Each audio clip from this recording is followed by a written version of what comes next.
ইসরায়েলের গণহত্যার প্রতিবাদ ও স্বাধীন ফিলিস্তিন রাষ্ট্র প্রতিষ্ঠার দাবিতে ইসলামী দলগুলো জাতীয় মসজিদ বাইতুল মোকাররমের সামনে বিক্ষোভ মিছিল ও সমাবেশ করেছে। এ সময় ফিলিস্তিনের জনগণের প্রতি সংহতি প্রকাশ করে আন্তর্জাতিক সম্প্রদায়কে গণহত্যা বন্ধে কার্যকর পদক্ষেপ নেওয়ার আহ্বান জানানো হয়। ইসরায়েল বিরোধী স্লোগানে উত্তাল হয়ে ওঠে গোটা এলাকা। আরও জানাচ্ছেন সহকর্মী রিফাত শিশির। ফিলিস্তিনে গণহত্যার বিরুদ্ধে ও মুসলিম বিশ্বের ঐক্যবদ্ধ প্রতিরোধের আহ্বানে বাইতুল মোকাররম মসজিদের উত্তর গেটে বাদ জুমা ইসলামী যুব আন্দোলন সহ যোগ দেয় কয়েকটি সংগঠন।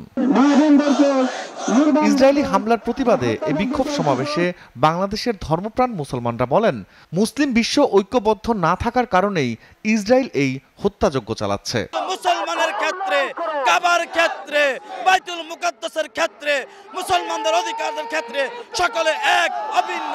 এটা রাষ্ট্রীয়ভাবে বা মানে একটা সাংগঠনিকভাবে যদি না আগানো হয় তাহলে এটার কোনো চূড়ান্ত সমাধান আমার মনে হয় না আসবে। সকল মুসলমানদেরকে ঐক্যবদ্ধ হয়ে এটার প্রতিবাদ করার জন্য আহ্বান জানায়। বাইতুল মোকাররমের উত্তর গেটে ইসলামী যুব আন্দোলনের নেতারা তীব্রভাবে নৃশংস গণহত্যার প্রতিবাদ ও নিন্দা জানান।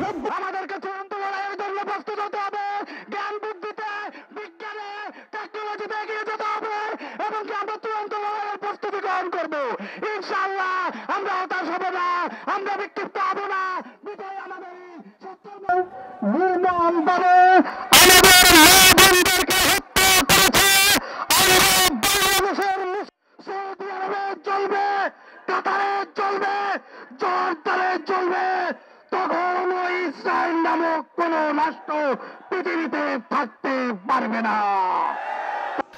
ফিলিস্তিন স্বাধীনের গণজোয়ারে যোগ দেন অসংখ্য মানুষ।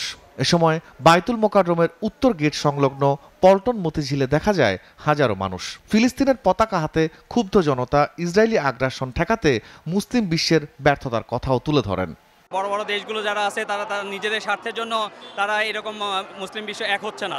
প্রত্যেকটা দেশই তার নিজস্ব স্বার্থ চিন্তা করে, কিন্তু এরকম হওয়া উচিত না। আমাদের এই ফিলিস্তিনবাসীকে উদ্ধার করার জন্য, তাদেরকে একটা স্বাধীন রাষ্ট্র ঘোষণা করার জন্য আমাদের সবাইকে ঐক্য হতে হবে।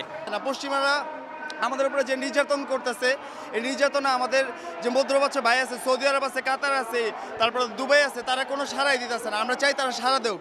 মুসলমানের রক্ত, মুসলমান আমার ভাই, মুসলমান যে জায়গায় নির্যাতিত নিপীড়িত হইব আমার গায়ে আঘাত লাগবো, আমার অন্তরে আঘাত লাগবো। ফিলিস্তিনের পক্ষে আমরা জীবন দিতে প্রস্তুত, আর ইসরায়েলদেরকে আমরা তাদেরকে ধ্বংস করে দেব ইনশাআল্লাহ। সমাবেশ শেষে ইসরায়েল বিরোধী স্লোগানে একটি র্যালি পল্টন হয়ে বিজয়নগর ঘুরে আবার ফিরে আসে। এ সময় ইসরায়েল বিরোধী স্লোগানে মুখরিত হয় চারপাশ। রিফাত শিশির, এসএ টিভি, ঢাকা।